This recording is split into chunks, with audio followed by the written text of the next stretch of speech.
Today on NewsWatch, Hurricane Hermine hits the East Coast, bringing soaking rains and high winds. See where the storm is expected to hit hardest. Plus, faith under fire in Russia, why Christians say they've been shackled just like the days of Stalin. And the weekend is here, and we're bringing you a family-friendly movie review of The Light Between the Oceans.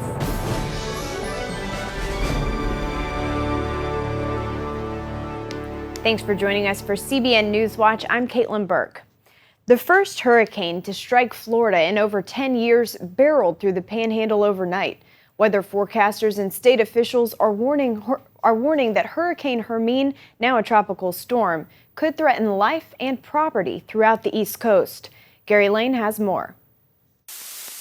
Hurricane Hermine made landfall early this morning near St. Marks, Florida, packing 80-mile-per-hour winds.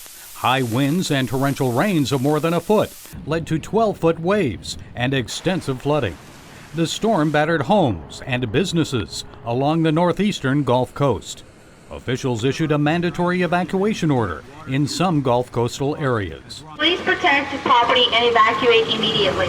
Governor Rick Scott urged residents to stock up on 3 days of supplies. Bottom line, it's life-threatening. If you need to go to a shelter, go now. Don't wait. But many Floridians chose to hunker down and ride out the storm. Some boarded up windows, while others placed sandbags around their homes. You know, when you live in Florida, this is what it is. You just listen and watch. If it gets bad, you leave. If you think you can ride it out, ride it out. Even on their boats. You got to stay on your boat so you can loosen your lines and tighten your lines. Many neighborhoods are flooded. Please slow down because these waves go into our houses. Still about 4.5 inches of water inside the house. And as the storm moves up through Georgia, 6 to 8 inches of rain is expected. Flash flood and storm surge warnings are in effect up and down the East Coast. Spin-off tornadoes are also a concern. Hermine is now a slow-moving tropical storm with wind gusts of 50 to 60 miles per hour. It's expected to track up coastal Virginia, the Delmarva Peninsula, and could strengthen again as it moves into the Atlantic off the northeastern coast. So heavy rains, flooding, and gusty winds will definitely put a damper on family holiday plans for millions of people this Labor Day weekend, and even cause problems at the start of a new work week. Gary Lane, CBN News. In Louisiana, Operation Blessing is still working to help victims of last month's devastating flooding there. Volunteer teams have been busy working on homes and salvaging what's left for families. Those struggling, like veteran Homer Johnston, are especially grateful for the help. I can't say enough for Operation Blessing. They're awesome people. They came in, took control of everything. I told them just do whatever they had to do. They came in, they started tearing out, cleaning out all my junk and my furniture and everything, putting it on the street. And it's unbelievable. I mean, they're angels sent from God, is what they are. Can't believe it, how great they are. Volunteers have also been serving in the kitchen, providing food for families. For more information on how you can help, visit our site at operationblessing.org. Turning to the campaign trail, Hillary Clinton got some potentially unwelcome news Thursday. The State Department announced it will release all of her schedules from her time as Secretary of State. That release will come October 17th, just 2 weeks before the election. The AP has sought that information as questions continue about Clinton meeting with people who made donations to her foundation. Meanwhile, Donald Trump is trying to clarify his stance on immigration after some mixed messages this week. Trump told the O'Reilly Factor that his first priority is to strengthen the border, then get rid of bad players like gang members and drug dealers. He says after that, he'll wait to see how it shapes up before taking any other steps. Meanwhile, a new Rasmussen poll shows Trump and Clinton virtually tied among voters. Terrorists struck a Christian neighborhood in northern Pakistan today. 4 gunmen stormed the colony with bombs strapped to their chests and opened fire on any Christian they came across, killing at least 1. Local civilian guards immediately stepped in to stop the attack, preventing the gunmen from detonating most of their bombs. It's only one example of the violent persecution Pakistani Christians face living in a majority Muslim nation. Meanwhile, suicide bombers also attacked a district court in another town, murdering 12 people and wounding 50. Christians in Russia believe a fresh wave of persecution will accompany a new law that forbids public sharing of faith. Russian authorities call it an anti-terrorism measure, but as Heather Sells reports, it's directly targeting people of faith. Christians in Russia can no longer freely share their faith in public, at home, or on social media. They must also obtain official approval before inviting people to church. Breaking any of these new rules can lead to fines and even prison. Everybody's stunned. I mean, it came so quickly, unexpectedly. Nobody expected that. Sergei Rakuba heads Mission Eurasia, which equips church leaders in Russia and across Central Asia. He says this controversial move brings back memories of laws passed by Soviet dictators Nikita Khrushchev and Joseph Stalin. They're trying to push the evangelical church back behind the walls again, as the Soviets did. For Christians, this means no informal Bible studies, dinners, or sharing of faith. House churches, estimated at 1,000 alone in Moscow, are outlawed. Preaching and praying can only happen at state-approved sites. Religious freedom isn't just me going into the closet by myself to pray. Religious freedom is raising my family in the faith. It's meeting with friends or other adherents. It has property rights issues because we want to have a place to go. It has to do with freedom of speech. Political scientist Eric Patterson says the new law aims to keep out any form of dissent in Russian society and confines religious activity strictly to the state-sanctioned Orthodox Church. It's really designed to put evangelicals and other people of faith outside the Russian church into a very, very small box. But Patterson maintains the U.S. can pressure Russia to repeal the law. The U.S. Commission on International Religious Freedom has already condemned it. And a State Department spokesperson told CBN News, "We have raised our concerns about this law with the government of Russia." While no public statements have been made, the Secretary of State can approve the use of sanctions. And it seems as if the U.S. really said this is very, very important and explained the rationale why and used these levers that we already have, that this would be one of those areas where we could find some sort of accommodation with Russia. No one knows how far Russian authorities will go in implementing this law. In the meantime, Russian believers are prepared to stand up for their faith while possibly facing the same persecution endured by their forefathers. We get lots of messages from these young leaders, and so they say, we're not going to obey this law. So this law that prohibits us from the most essential thing that the believer has to do, so that sharing the gospel. Heather Sells, CBN News. A Catholic college has become the first university in the country to have a Hindu chaplain. Georgetown University already has a Jewish rabbi and a Muslim imam on staff as chaplains. The Washington Post reports the school has 300 Hindu students, so leaders felt they needed a Hindu chaplain as well. A Catholic chaplain told the Post that Georgetown wants all of its students to experience spiritual growth in college. The official portrait for Mother Teresa's sainthood ceremony was unveiled Thursday in Washington, D.C. St. Teresa of Calcutta, carrier of God's love, was painted by American artist Chaz Fagan and commissioned by the Knights of Columbus. It became the official portrait for the canonization ceremony after catching the eye of the Vatican. Mother Teresa dedicated her life to serving the poor and hurting in India. Hundreds of thousands are expected at Mother Teresa's sainthood ceremony in front of St. Peter's Basilica Sunday in Vatican City. The ceremony will be led by Pope Francis. 49ers quarterback Colin Kaepernick is making headlines again for refusing to stand for the national anthem at last night's game.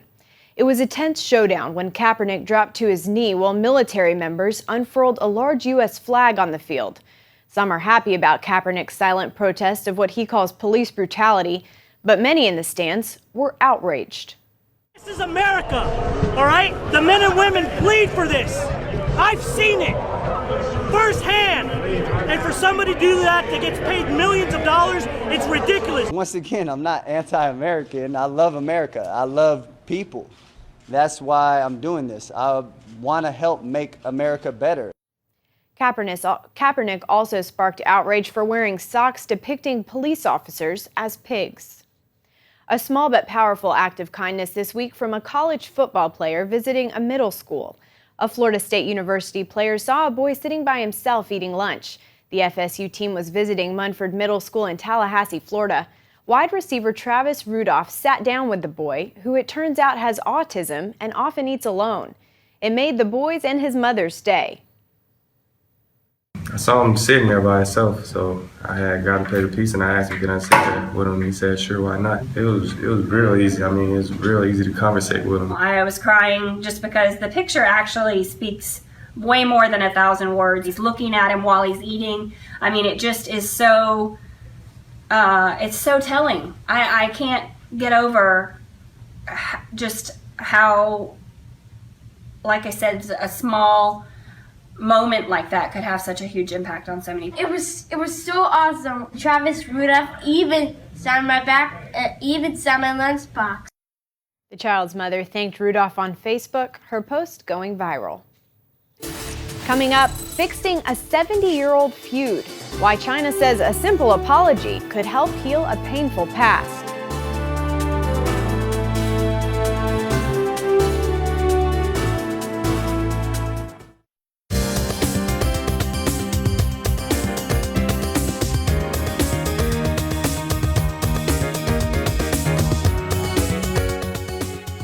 "71 years after Japan surrendered at the end of World War II, Chinese victims say they still want the country to acknowledge its war crimes.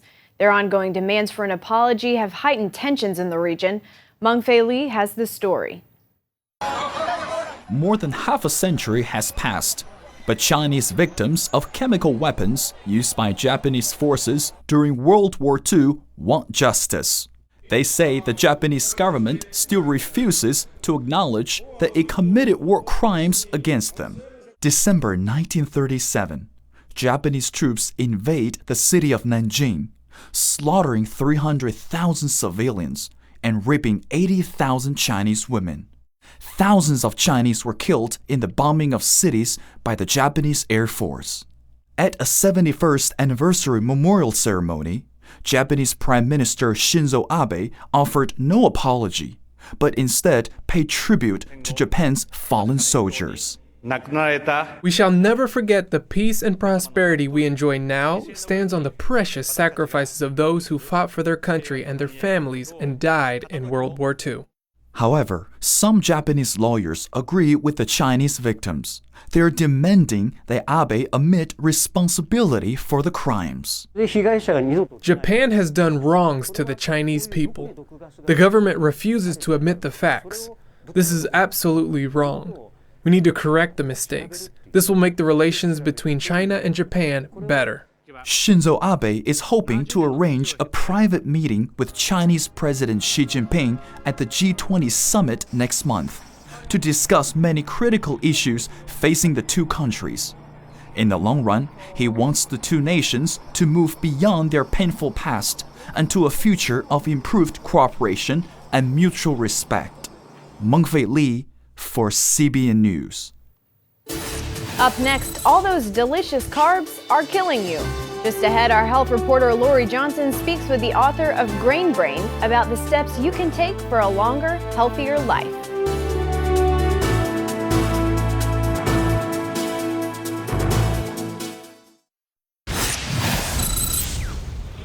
There's a topic that's been buried in medical literature for far too long. Carbs are destroying your brain.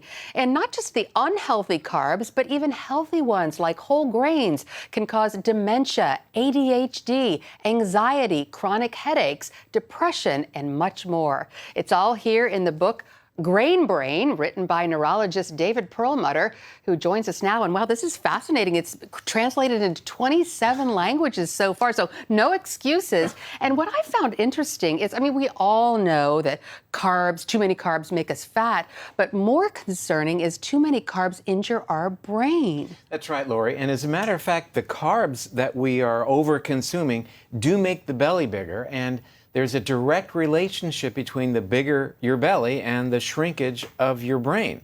And it really matters when your brain starts to shrink, it loses function.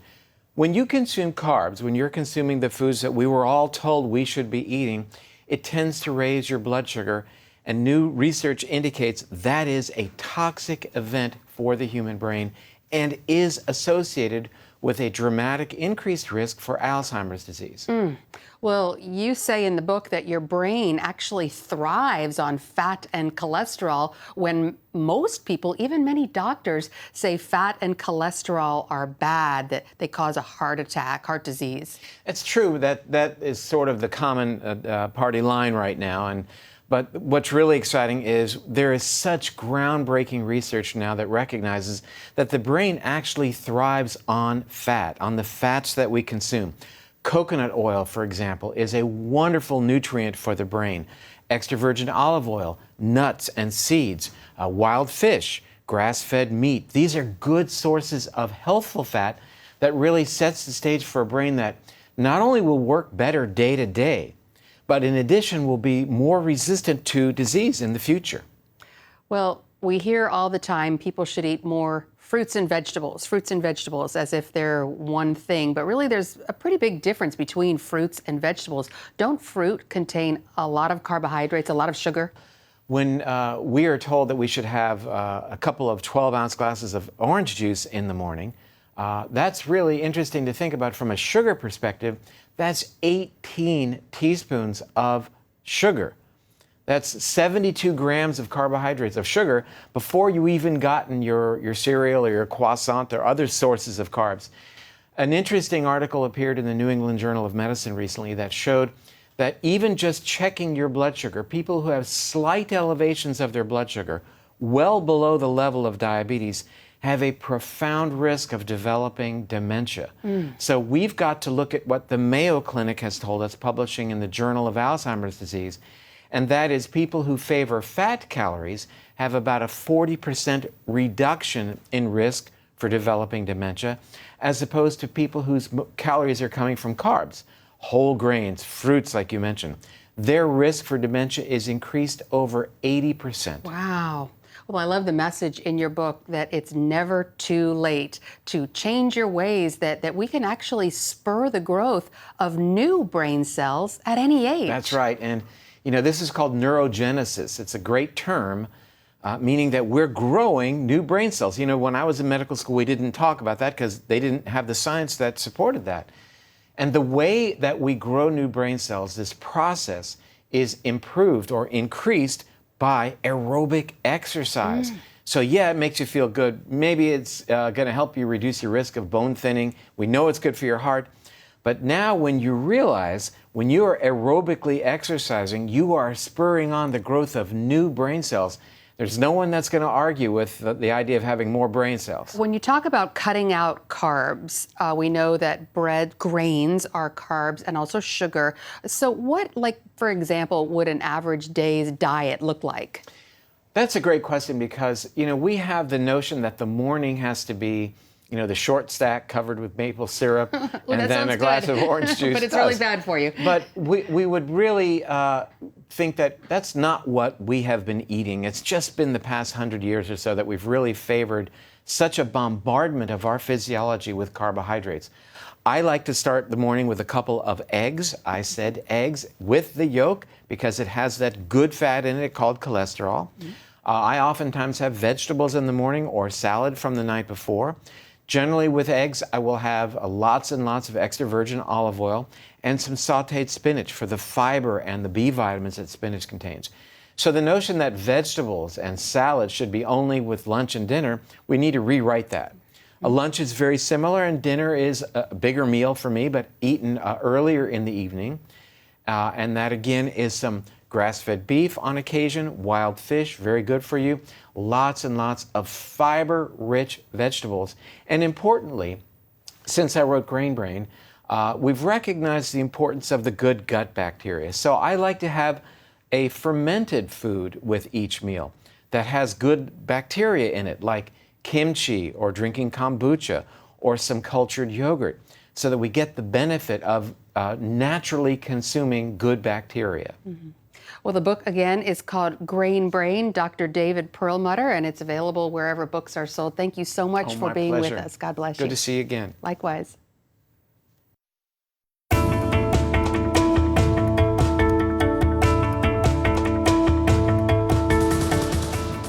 The weekend is here, so you may be looking for some family-friendly entertainment. For help with that, we turn now to our friends at Plugged In Online with a review of the new film, The Light Between the Oceans. Take a look.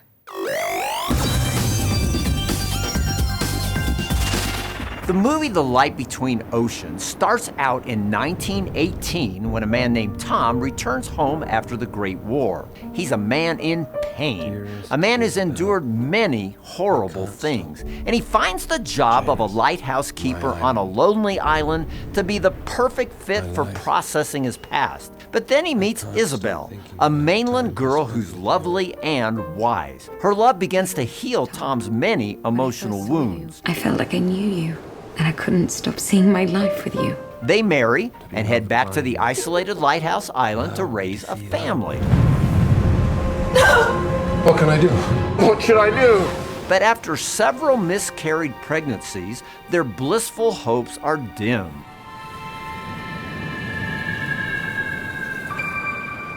Then one day, a baby washes ashore in a battered rowboat. Was this meant to be? Did God intend this child to be their child? No one would know that she was not their baby. It would only require that Tom not make mention of the infant's arrival in his log. It would only require one small lie. Based on a novel by M.L. Stedman, this is a well-made, well-acted film.